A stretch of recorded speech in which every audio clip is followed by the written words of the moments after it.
Učenci 4. A razreda z osnovne šole Zadobrova so lani zmagali na tekmovanju Kolesarski kilometri, skupaj so prevozili kar 900 kilometrov.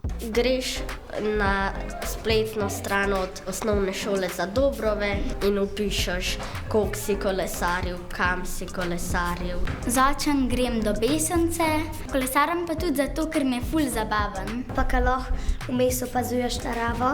Pa tudi hitrejš nekam pridem, a ne? Enomesečni projekt se bo končal v nedeljo, vam pa se je vključilo več učencev nižjih razredov, ki kolesarijo še skupaj s starši. S tem, ko izbiramo okolju prijazne načine prevoznih sredstev, vplivamo na okolje, na zdravje, na kakovost življenja, smo rekli, bomo pa mi tudi poskusili. Učenci v 5. razredu pravijo kolesarski izpit, zato se veliko učencev 3. triletja v šolo pripelje s kolesom. Še bolj jim je všeč, da se lahko sami odpeljajo na dejavnosti v prostem času. Vozim se po kolesarski stezi, če pa ni, pa pač ob robu čez tista. Kadar nas je več s kolesom, se vozimo v vrsti pač po kolesarski stezi, da imamo dovolj razdalje med sabo.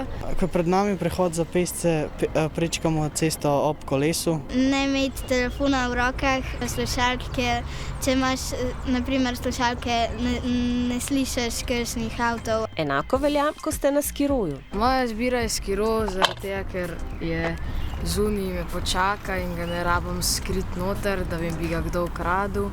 Pa tudi ne rabim ga priklepati in je tudi lažje, pa še hitrejši v šoli. Všeč mi je, ko lahko tudi skačeš z njim, pa se zabavaš s prijatelji.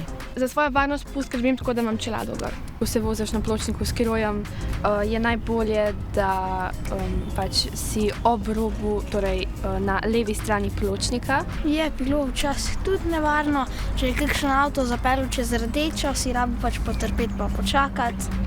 Čeprav si imel prednost. Samostojnost prinaša tudi odgovornost, predvsem do pešcev, ki so v prometu najranljivejši.